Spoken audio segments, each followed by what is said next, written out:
serviteurs qui connaissent la parole de Dieu mieux que nous, les anciens, qui pourraient nous apporter des bons messages. Mais de ma part, je ne peux rien apporter, je dis de mon Dieu. Je suis qu'un homme, avec des faiblesses. Il y a quelqu'un qui s'appelle Jésus, qui peut convaincre ton cœur, tes pensées, qui peut bouleverser ta vie. La Bible dit qu'il est amour. Et Dieu est amour. Il est un Père. Et nous, il faut qu'on soyons comme une fille et un fils devant lui. Et souvent, quand nous nous sentons misérables, comment un homme peut se sentir misérable et une femme misérable? Vous savez comment?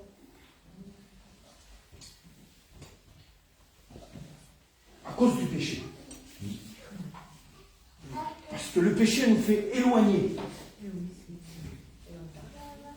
Éloigner. C'est grand sujet. Éloigner de Dieu. De la présence de Dieu. Le péché te rend misérable. Sans le savoir. Alors, il y a deux fils dans la parole de Dieu. Vous connaissez l'histoire, vous l'avez écouté souvent de fois prêcher. Souvent de fois, vos serviteurs vous l'ont prêché, vous l'ont annoncé. Mais Seigneur, quelle vérité! Alors on va s'entretenir sur la parole de Dieu qui se trouve dans Luc 15 au verset 11. Il va parler du fils prodigue. Le mot prodigue veut dire tout simplement quelqu'un qui dépense beaucoup. Vous le savez, je n'ai pas besoin de le répéter. Mais il y avait son autre frère, le frère le plus vieux, que lui est resté dans la maison du Père. Mais la parole de Dieu nous enseigne que lui va partir. Nous l'en lisons ensemble. Luc 15, verset 11, il dit encore, un homme avait deux fils. Le plus jeune dit à son père, mon père, donne-moi la part du bien qui doit me revenir. Et le père leur partagea leur bien. Alors un fils demande son héritage, mais lui il donne aux deux. L'autre il avait demandé.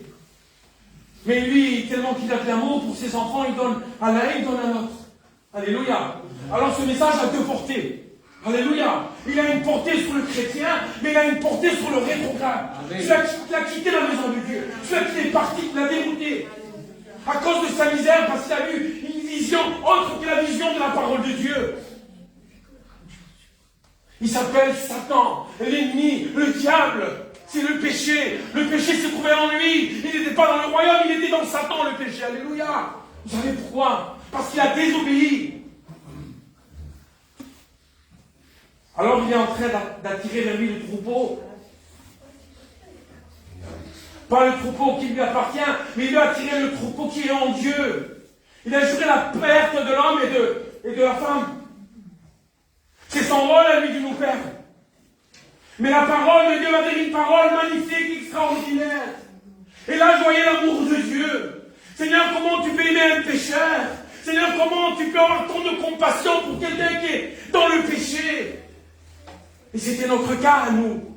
Nous les chrétiens, nous l'assemblée de Dieu, nous les enfants de Dieu. C'était dans notre cas quand nous étions dans les griffes de ce monde, dans le péché. Un jour, il nous a repris, il nous a rappelé à son amour. Il nous a appelé à sa grâce, à son salut. Alléluia. C'est très important. Mais la parole de Dieu, il faut dire, c'est dans les psaumes 91. Il va parler du piège de l'oiseleur. Et le piège de l'oiseleur, il ne va pas le préparer vite fait en son idée. Il va commencer à chercher dans l'homme et dans la femme la faille. Il va l'épater, afin de préparer au mieux le piège pour l'attirer à lui. C'est ce qui fait l'ennemi. De te faire partir de l'église, de te faire partir de sa présence, de te faire partir de la prière. Je m'excuse, j'ai pas d'autre mot. On appelle ça un rétrograde. J'avais ce mot dans mon cœur, je dis Seigneur, pourquoi tu veux que j'annonce ça? Alors je demandais au frère, j'étais confus. Mais Seigneur, il n'y a que des chrétiens ici, mais Dieu connaît tout. Amen. Je me laisse diriger par le Saint-Esprit. Alléluia. Parce que la Bible dit que Dieu est amour et Dieu connaît tout. Je ne suis pas un prophète. Ne t'attends pas, frère, moi je peux rien t'apporter. Mais celui-là qui veut t'apporter, c'est la parole. Amen. Amen. Elle va te convaincre. Il va changer ta situation. Il va changer ta vie. Il va changer ton caractère, tes idées, ta vision. Alléluia. Amen. Ce que comprenais pas avant, tu vas le comprendre maintenant. Parce que le Saint-Esprit convainc du péché et du jugement. Alléluia. Ne dis pas de ce que je fais là. C'est pas une réunion de plus. Non, je ne crois pas ça. Alléluia. Amen. Si nous sommes réunis, c'est sa présence qui nous a réunis. Si nous sommes là, c'est parce que lui, il l'a voulu. Si c'est moi qui prêche, c'est lui qui l'a décidé. Alléluia. Amen. Gloire à Dieu. Alors, il y avait le plus jeune, le cadet. Alors, il s'est passé quelque chose. Vous connaissez l'histoire, par la peine que je dois vous raconter. Alors lui, il avait un problème. Il avait un problème, et je réfléchissais, j'étais en train de penser, mais qu'est-ce qui s'est passé? Parce qu'il était dans la maison du Père. Il était bien, il était béni. Il était rempli de la présence du Père.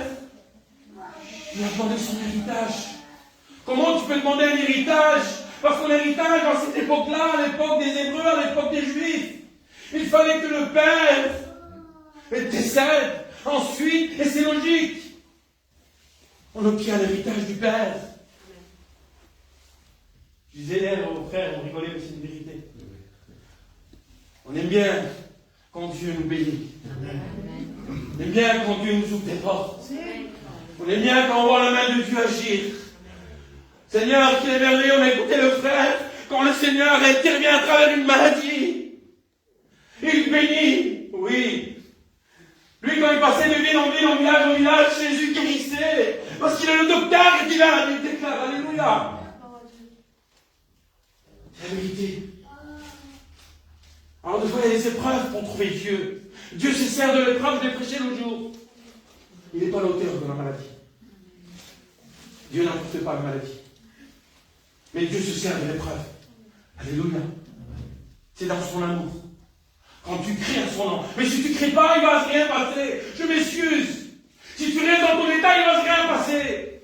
Alors tu es obligé de crier, de te sentir misérable. Mais qui je suis? Ne sommes rien du tout, je m'excuse. On est quelque chose par rapport à lui. Amen. Amen. Alléluia. On était comme des vases vides. Je m'excuse. Mais quand il y a un trésor déversé dans des vases vides, alors le vase devient un vase d'honneur. Un vase rempli. Alléluia. Amen. Alors j'ai pris instruction de cette parole. Alors tout simplement, je dis, mais qu'est-ce qui se passe, Seigneur, avec ces deux frères? Parce qu'il est question de deux frères. Un qui est parti de la maison du Père et un qui est resté dans la maison du Père. Alors, il est plutôt dit qu'il y avait un frère qui était, je m'excuse, égoïste. Il était égoïste. Il devait parler à son petit frère. Il devait le conseiller. Il devait l'avertir. Il devait lui dire. Mais tout simplement, lorsqu'il a pris aussi son héritage, la parole de Dieu enseigne que lorsqu'il est parti dans un pays lointain et dépensant tout ce que le Père lui a donné, il y avait un problème. Il a demandé l'héritage, mais il a oublié que Dieu était l'héritage. Le Père était son héritage.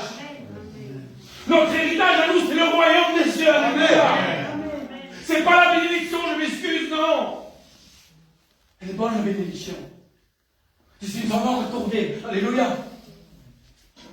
Et Seigneur, moi je suis appelé à être sauvé. Seigneur, moi je suis appelé à être appelé ton enfant. Seigneur, moi je suis appelé, Seigneur, à témoigner du royaume des cieux. Alléluia. Pourquoi? Parce que nous vivons des temps difficiles, des temps diaboliques. Nos familles se perdent. Alléluia. C'est grave. Je dis devant Dieu que c'est très grave. C'est vraiment très grave parce que l'ennemi, il est en train de préparer des pièges que tu ne peux pas t'imaginer.